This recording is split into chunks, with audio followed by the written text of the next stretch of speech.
The year 2023 marks the 100th anniversary of the Tamworth Elim Church. During the last 100 years, the church has sought to proclaim the gospel of Christ and meet the needs, both spiritual and practical, of its community. In September and October 1923, members from the so-called Elim Evangelistic Band, which had been set up for the purposes of evangelism and church planting, hosted a tent mission near Corporation Street in our town centre, opposite the large assembly rooms. The mission continued for approximately 7 weeks and brought encouragement to local churches and provided opportunity for them to bring their friends along to hear the good news of Jesus. And throughout this evangelistic mission, Mr. Farrow and Miss Straight were the main evangelists, and the Tamworth Herald newspaper even commented that such able speakers had not been heard in the town for many years. I can well imagine that many of the other church leaders of the town would have been feeling just a little discouraged or even disgruntled by that innocent throwaway comment.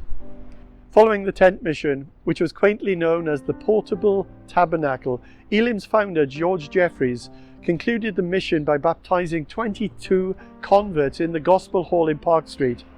This building was soon to become the Elim Hall, but shortly after this, the Christian ministry of the Gospel Hall was incorporated into the fledgling missional work of Elim. The Elim Hall later became the Elim Church. Browsing through the pages of the Tamworth Herald of the day and the early copies of the Elim Evangel, which was Elim's national magazine back then, one gets the impression of a group of people loving Jesus, passionate about their faith in him, and desiring to share the good news message with others. For the first 46 years of its existence, Tamworth Elim Church met in the Elim Hall in Park Street, a small corrugated tin building which served as a spiritual home for the congregation. In 1969, the church moved to Glasgow Road, taking over a building previously belonging to the Primitive Methodists. This was a far more substantial building, offering greater space and facilities. A new day was dawning, or was it?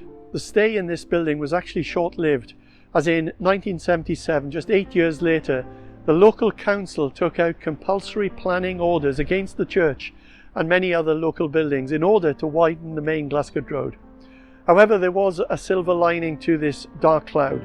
The council built a new church for the congregation at the rear of the previous church building in Bamford Street. Since that time, there have been further additions and expansions. Firstly, in 1996, the Tamworth Elim Church purchased 5 derelict properties adjacent to the new church and renovated them, refurbished them to be used for a range of community ministries, including a bookshop, coffee shop, youth and children's rooms, offices, special needs accommodation, counselling space, and a home for Tamworth Food Bank. 7 years later, in 2003, the new church building had now become too restricted for its growing congregation, which called for further expansion of the buildings and included an industrial kitchen, a church annex, a 64-place day nursery, and a church auditorium seating 200, which is being well used today. Down through the last 100 years, spiritual batons have been passed from one generation to another, and not just from church minister to church minister, but youth leaders and children's workers and evangelists and others who have passed spiritual batons on to the next generation. Most of those who serve the purposes of God are unknown to us, or at the very least are just names in a newspaper column or church archive. However, they were people just like us, with a passion for Jesus, a love for this town of Tamworth, and a desire to introduce men, women, boys and girls to Jesus, who is the best news of all. It's incredibly humbling To think that in their day they made many sacrifices for the ministry of Tamworth Elim Church. They prayed, they shared their faith, they gave financially, they served God's purposes. And yet, to us, the majority remain anonymous. In our estimation, though, they are all heroes, every one of them, many of whom have long since gone to heaven and received their "well done, good and faithful servant" from Jesus. Looking through the records, the majority of pastors stayed only a couple of years in Tamworth, largely because that's the way it was done back then. Interestingly, our first two pastors were women, Agnes Kennedy and Elizabeth Doherty. Quite remarkable, as this was an age before women had the vote, when society was far more patriarchal than it is today. Women may have been disadvantaged in our society, but to God, they've always been useful. He's never had an issue using them for his purposes. Eugene Peterson, in the Message paraphrase of the Bible, writes in chapter 1 of 1 Corinthians, "Take a good look, friends, at who you are when God called you into this life. I don't see many of the brightest and the best among you, not many influential, not many from high society families. Isn't it obvious that God deliberately chooses men and women that culture overlooks and exploits and abuses, chooses the nobodies to expose the hollow pretensions of the somebodies?" I love that. God chooses men and women that culture often overlooks and exploits and abuses, the nobodies. Steve is going to tell us a little bit about two such nobodies who were instrumental in God's work here in Tamworth. They were not the first batch of Tamworth Elim pastors, but were forerunners to the Tamworth Elim Church being established in 1923. In the late 1890s, some 25 years before our church came to join with the fledgling Elim movement, two young ladies started a Christian meeting in Hall's Row in Tamworth. Miss Watson and Miss Shepherd were clearly loved and respected single ladies and lifelong friends who started and led the cottage mission, as it was known, and they did that faithfully for over 2 decades.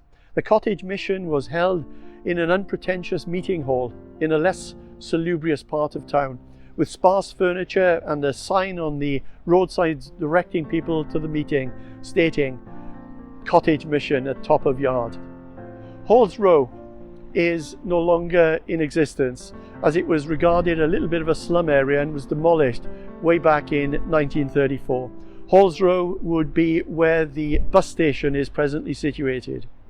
Miss Watson and Miss Shepherd continued their gospel work, hosting meetings on a Sunday morning for communion service, Sunday afternoon for Sunday school, evening gospel service, taking services at other parts of the town, also leading 3 midweek meetings. Miss Watson especially appears to have had her finger in every pie. She was involved in Christian ministry with Bernardo's, was on the town council of churches, even though a special vote was needed to ratify her being there due to her being a woman. She worked with pregnant mums and children and was president of the Temperance Society. Drunkenness was a major issue in those days, and the use of alcohol wasn't for a social event. The public houses were not particularly nice places where you could have a meal with your family or friends. In those days, far more than today, heavy drinking often resulted in domestic abuse and poverty. Both ladies were not merely Sunday Christians. They were practical, what we might call kingdom-focused believers. Well, some years later, the Tamworth Herald wrote obituaries for these two women, Miss Shepherd in 1935 and Miss Watson in 1941. Of Miss Shepherd, it was said, "There was no mourning by request." What a delightful comment, especially from a secular newspaper. Indeed, she passionately believed, as do all Christians, that death is not the end. She simply wanted her church family to rejoice with her heavenly rejoicing at meeting Christ face to face. Miss Watson's obituary was also quite revealing of the kind of servant of Christ she was, retelling many of the details I mentioned earlier. Two ladies who made such sacrifices and who served with humility and passion.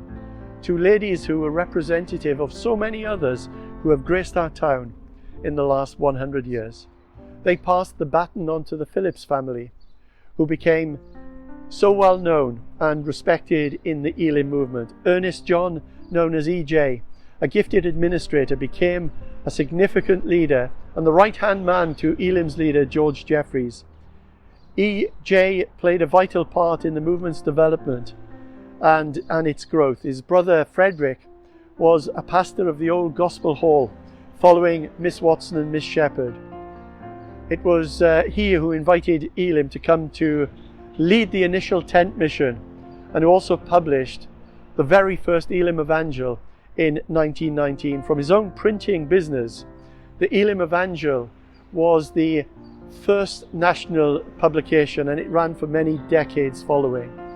There have been many others who grasped that baton for a season before passing it on. People like P.S. Brewster, Percy Brewster, known by his friends as P.S., where P.S. went on to lead other churches in Swansea, where I became a follower of Jesus, though I must say not in his time. And also Cardiff, where I was part of a ministry team there for 3 years early on in my ministry. P.S. went on to plant over 40 churches throughout the UK. He was succeeded by pastors Arthur Jackson and Gilbert Dunk. Both left Tamworth to serve in Guernsey and were ministering when the German forces invaded. Pastor Jackson was taken as a prisoner of war to Germany. He survived the war and returned to Britain, but was too unwell from his ordeal in the German prison camp to continue in ministry. There are so many others who have served well in Tamworth and then continue to other cities or countries as missionaries. In more recent times, Bob and Edith MacDonald and Jackie Griffiths. The writer to the New Testament book of Hebrews looks back at all the heroes of faith from Israel's history.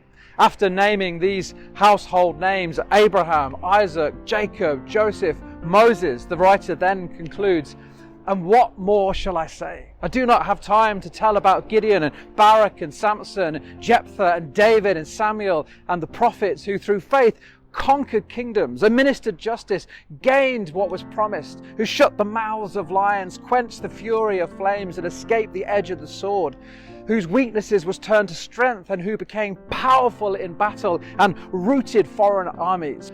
To women who received back their dead, raised to life again. There were others who were tortured, refusing to be released so they might gain an even better resurrection. Some faced jeers and flogging and even chains and imprisonment. They were put to death by stoning. They were sawn in two. They were killed by the sword. They went about in sheepskins and goatskins, destitute, persecuted and ill-treated.